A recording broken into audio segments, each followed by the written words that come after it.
ఓం శాంతి 17/6/2025 సాకార ఈశ్వరీయ మధుర మహావాక్యాలు.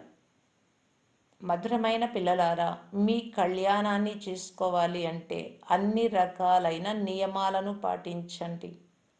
పుష్పాలుగా అయ్యేందుకు పవిత్రంగా ఉన్న వారి చేతితో తయారైన శుద్ధమైన భోజనమే తినండి. ప్రశ్న: పిల్లలైన మీరు 21 జన్మల వరకు ఉండే ఏ అభ్యాసాన్ని ఇప్పుడు ఇక్కడే చేస్తున్నారు? జవాబు: సదా తనువు మనసుల ద్వారా ఆరోగ్యంగా ఉండే అభ్యాసాన్ని మీరు ఇక్కడే చేస్తారు. మీరు దదీచి ఋషి వలె యజ్ఞ సేవలు ఎముకలను కూడా అర్పణ చేయాలి. కానీ ఇది హఠయోగము మాట కాదు. మీ శరీరాన్ని బలహీనం చేసుకోరాదు. మీరు యోగము ద్వారా 21 జన్మలకు ఆరోగ్యవంతులుగా అవుతారు. దాని అభ్యాసం ఇక్కడి నుండే చేస్తారు. ఓం శాంతి. కాలేజీ లేక విశ్వవిద్యాలయాలైతే టీచర్ కూడా విద్యార్థుల వైపు చూస్తాడు. గులాబీ పుష్పాలు ఎక్కడ ఉన్నారు? ఫ్రంట్లో ఎదురుగా ఎవరు కూర్చొని ఉన్నారు? ఇది కూడా ఉద్యానవనమే, కానీ నంబర్ వారుగా ఉండనే ఉన్నారు. ఇక్కడే గులాబీ పుష్పాలను చూస్తున్నాను, ప్రక్కనే రత్నజ్యోతి పుష్పాలను చూస్తున్నాను, అక్కడక్కడ జిల్లేడు పుష్పాలను కూడా చూస్తాను. తోట యజమాని చూడాల్సి ఉంటుంది కదా. మీరు వచ్చి ముళ్ళ అడవిని సమాప్తం చేసి పుష్పాలకు అంటు కట్టండి అని ఆ మాలినే పిలుస్తారు. ఎలా ముళ్ళ నుండి పుష్పాలు అంటు కడతారు పిల్లలైన మీరు ప్రాక్టికల్గా తెలుసుకున్నారు. ఈ విషయాలను గురించి చింతన చేసేవారు మీలో కూడా చాలా తక్కువ మంది ఉన్నారు. యజమాని కూడా వీరే, నావికుడు కూడా వీరే అని అందరినీ తీసుకెళ్తారు అని కూడా పిల్లలైన మీకు తెలుసు. పుష్పాలను చూసి తండ్రి కూడా ఇష్టపడతారు. మేము ముళ్ళ నుండి పుష్పాలుగా అవుతున్నాము అని ప్రతి ఒక్కరికి తెలుసు. జ్ఞానం ఎంత శ్రేష్టమైనదో చూడండి. దీనిని అర్థం చేసుకునేందుకు కూడా చాలా గొప్ప బుద్ధి అవసరం. వీరు కలియుగి నరకవాసులు, మీరు స్వర్గవాసులకు అవుతున్నారు. సన్యాసులు ఇంటిని వదిలి పారిపోతారు, మీరు పారిపోరాదు. కొందరి ఇళ్లల్లో ఒక ముళ్ళు ఉంటే ఒక పుష్పం ఉంటుంది. జ్ఞానం ఉన్నవారు, జ్ఞానం లేనివారు ఇరువురు ఉంటారు. కొందరు బాబా పిల్లలకు వివాహం చేసేదా అని బాబాని అడుగుతారు. బాబా చెప్తారు, అలాగే చేయండి, ఇంట్లో ఉంచుకోండి, సంభాలన చేయండి. అడగడం ద్వారానే వీరికి ధైర్యం లేదు అని అర్థమవుతుంది. అందుకే బాబా కూడా భలే చేయండి అని చెప్తారు. మేము వ్యాధిగ్రస్తులుగా ఉంటాము, కోడలు వస్తుంది, ఆమె చేతి వంట తినాల్సి వస్తుంది అని కూడా అంటారు. భలే తినండి అని బాబా అంటారు. వద్దు అని చెప్తారా? పరిస్థితులు కూడా అలానే ఉన్నాయి, తినాల్సే వస్తుంది. ఎందుకంటే మోహం కూడా ఉంటుంది కదా. ఇంటికి కోడలు వచ్చినట్లయితే విషయమే అడగకండి. దేవి వచ్చినట్లు సంతోషిస్తారు. ఇప్పుడు ఇది అర్థం చేసుకోవాల్సిన విషయం. మనం పుష్పాలుగా అవ్వాలి అంటే పవిత్రుల చేతి భోజనాన్నే తినాలి. బాబాను అడగరాదు. దీని కొరకు మీ ఏర్పాట్లు మీరు చేసుకోవాలి. ఇందులో అడగాల్సింది ఏమీ లేదు. మీరు దేవతలుగా అవుతారు. ఇందులో ఈ పథ్యం అవసరము అని తండ్రి అర్థం చేయిస్తారు.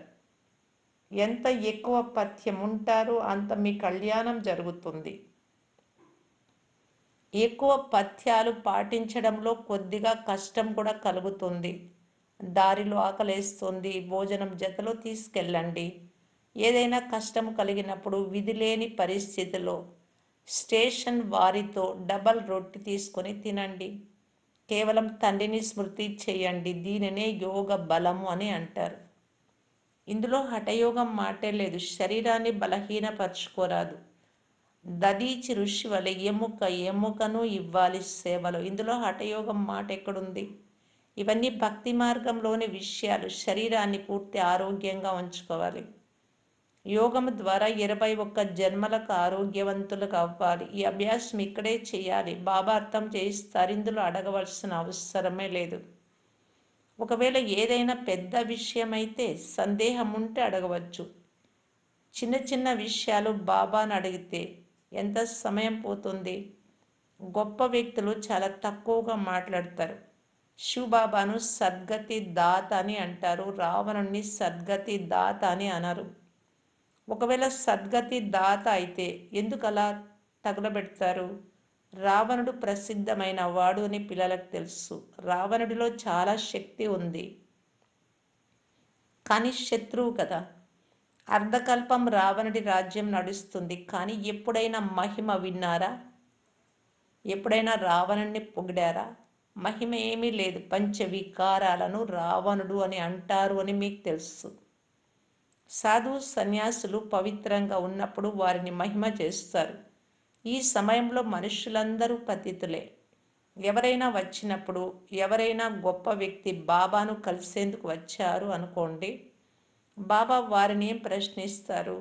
వారిని ఇదే ప్రశ్నిస్తారు: రామరాజ్యం, రావణ రాజ్యం ఎప్పుడైనా విన్నారా? మనుష్యులు దేవతలు అని ఎప్పుడైనా విన్నారా? ఈ సమయంలో మనుషుల రాజ్యం ఉందా, లేక దేవతల రాజ్యం ఉందా? మనుష్యులెవరు, దేవతలెవరు? దేవతలు ఏ రాజ్యంలో ఉండేవారు? దేవతలు సత్యుగంలో ఉండేవారు. ఎలా రాజా రాణియో అలా ప్రజలు. ఇది క్రొత్త సృష్టియా, పాత సృష్టియా? సత్యుగంలో ఎవరి రాజ్యం ఉండేది? ఇప్పుడు ఎవరి రాజ్యం ఉంది అని మీరు అడగవచ్చు. చిత్రాలు ఎదురుగా ఉన్నాయి. భక్తి ఏమిటి, జ్ఞానం ఏమిటి, ఇది తండ్రి కూర్చొని అర్థం చేయిస్తారు. బాబా ధారణ జరగడం లేదు అని పిల్లలు చెప్పినప్పుడు వారికి బాబా చెప్తారు: అలఫ్ బేలను స్మృతి చేయడం సహజమే కదా. శివబాబాను, బాబా ఇచ్చే స్వర్గ సామ్రాజ్యాన్ని. అలఫ్ అయిన తండ్రి చెప్తున్నారు: తండ్రి అయిన నన్ను స్మృతి చేస్తే ఆస్తి లభిస్తుంది. భారతదేశంలో శివ జయంతి కూడా ఆచరిస్తారు, కానీ ఎప్పుడు వచ్చి భారతదేశాన్ని స్వర్గంగా చేశారు? భారతదేశం స్వర్గంగా ఉండేదని ఎవరికీ తెలియదు, మర్చిపోయారు. మేము స్వర్గానికి యజమానులుగా ఉండే వారము అని మాకు కూడా తెలియదు అని మీరు చెప్తారు. ఇప్పుడు తండ్రి ద్వారా మేము మళ్ళీ దేవతలుగా అవుతున్నాము. అర్థం చేయించేవాడిని నేనే. సెకండ్లో జీవన్ముక్తి అని గాయనం చేయబడింది, కానీ దీని అర్థం కూడా తెలియదు. సెకండ్లో మీరు స్వర్గంలోని దేవ కన్యలకు అవుతారు కదా. దీనిని ఇంద్ర సభ అని కూడా అంటారు. వారు వర్షాలు కురిపించే వారిని ఇంద్రుడు అని అంటారు. ఇప్పుడు వర్షాలు కురిపించే వారి సభ ఏదైనా జరుగుతుందా? ఇంద్రలట్, ఇంద్రసభ అని ఏమేమో వినిపిస్తూ ఉంటారు. ఇప్పుడు మళ్ళీ ఈ పురుషార్థాన్ని చేస్తున్నారు. ఇది చదువు కదా. బ్యారిస్టరీ లా కోర్స్ చదువుతున్నప్పుడు రేపు మేము న్యాయవాదులు అవుతామని భావిస్తారు. అలాగే నేడు మీరు చదువుతున్నారు, రేపు శరీరాన్ని వదిలి వెళ్ళి రాజ్యంలో జన్మ తీసుకుంటారు. మీరు భవిష్యత్తు కొరకు ప్రాలబ్ధాన్ని పొందుతారు. ఇక్కడ నుండి చదువుకొని వెళ్తారు. మళ్ళీ మన జన్మ సత్యుగంలో ఉంటుంది. రాకుమార రాకుమారీలుగా అవ్వడమే ముఖ్య ఉద్దేశ్యం. ఇది రాజయోగం కదా. బాబా మా బుద్ధి వికసించడం లేదు అని కొందరు అంటారు. ఇది మీ భాగ్యం. డ్రామాలో మీ పార్ట్ అలా ఉంది. బాబా దానిని ఎలా పరివర్తన చేయగలరు? స్వర్గాధిపతులుగా అయ్యేందుకు అందరూ హక్కుదారులే, కానీ నెంబర్ వారుగా ఉన్నారు కదా.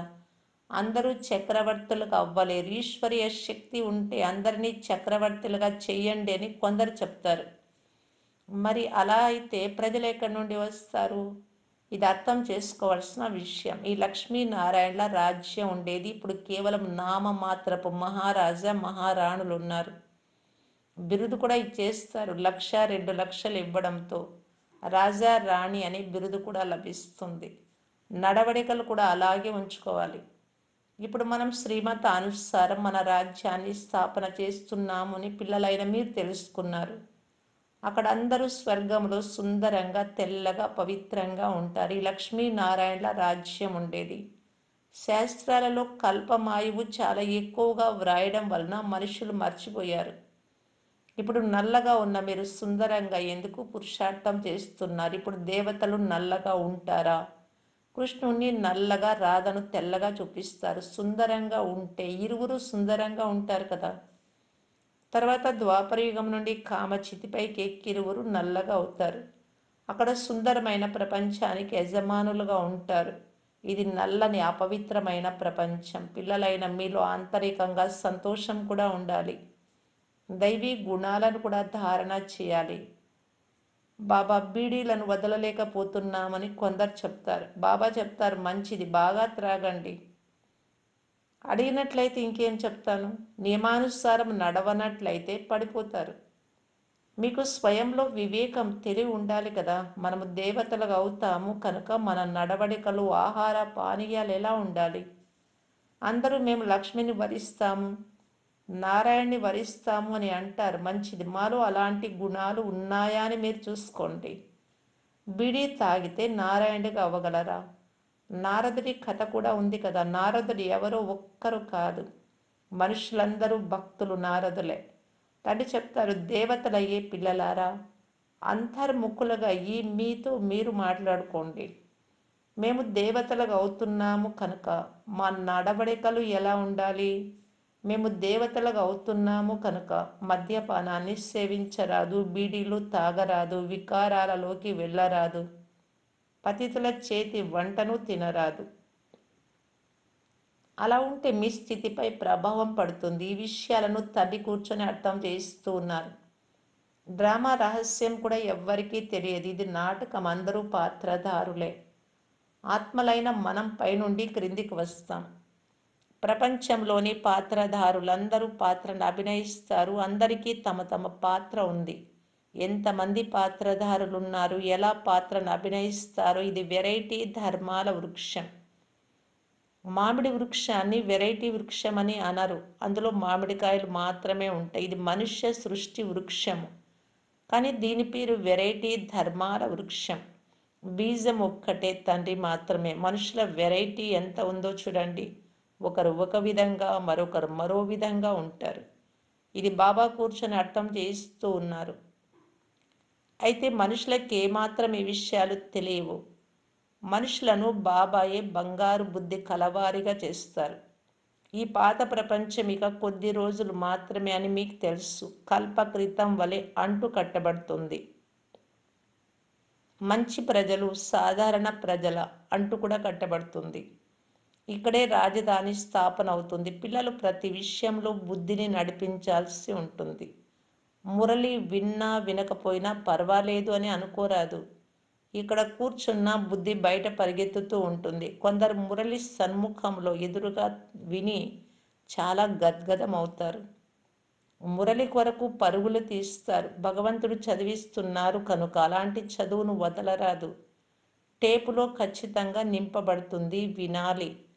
ధనవంతుల కంటే పేదవారు బాగా వింటారు. ఎంతమందికి కళ్యాణం జరుగుతుంది. పేద పిల్లలు కూడా తమ భాగ్యాన్ని చాలా శ్రేష్టంగా తయారు చేసుకోవచ్చు. బాబా పిల్లల కొరకు ఇళ్లను కట్టిస్తూ ఉన్నారు. పేదవారు ₹2 కూడా మనీ ఆర్డర్ చేసి, బాబా దీనికి ఒక ఇటుకనైనా ఇంటిలో ఉపయోగించండి అని వ్రాస్తారు. ₹1 యజ్ఞంలో వేయండి. హుండీ నింపే వారు కూడా కొందరు ఉంటారు కదా. మనుషులు హాస్పిటల్ మొదలైనవి కట్టిస్తారు. ఎంత ఖర్చు అవుతుంది? ధనవంతులు ప్రభుత్వానికి చాలా సహయోగం చేస్తారు. వారికి ఏం లభిస్తుంది? అల్పకాల సుఖం.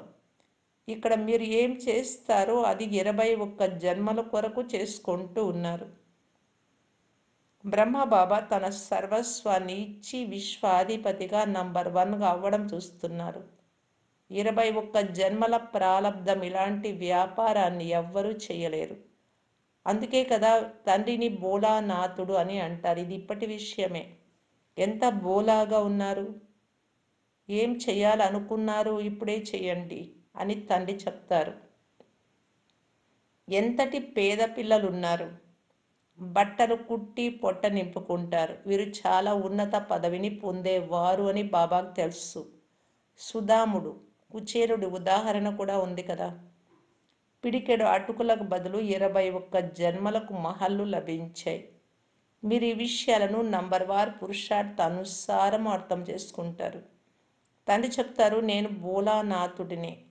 ఈ దాదా బ్రహ్మబాబా బోలానాథుడు కాదు, ఇతడు కూడా బోలానాథుడు, శివబాబా అని చెప్తాడు.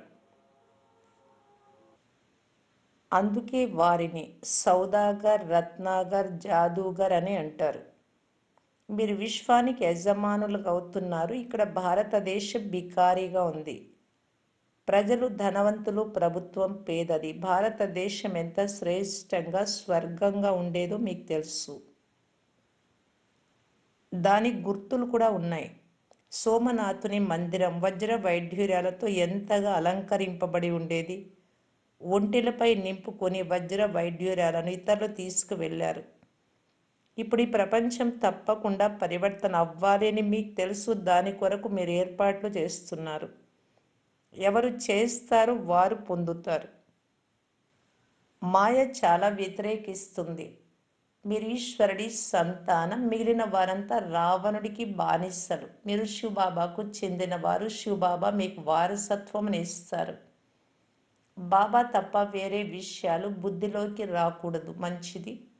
మధురాతి మధురమైన అపురూపమైన పిల్లలకు మాతాపిత బాప్దాదాల ప్రియ స్మృతులు మరియు గుడ్ మార్నింగ్. ఆత్మిక పిల్లలకు ఆత్మిక తండ్రి నమస్తే.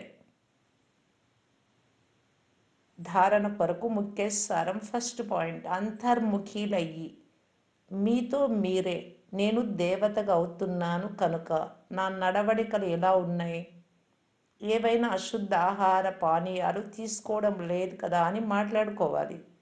సెకండ్ పాయింట్, మీ భవిష్య 21 జన్మలను శ్రేష్టంగా తయారు చేసుకునేందుకు సుధాముని వలె మీ వద్ద ఉన్నదంతా భోలానాథుడైన తండ్రికి అర్పణ చేయండి.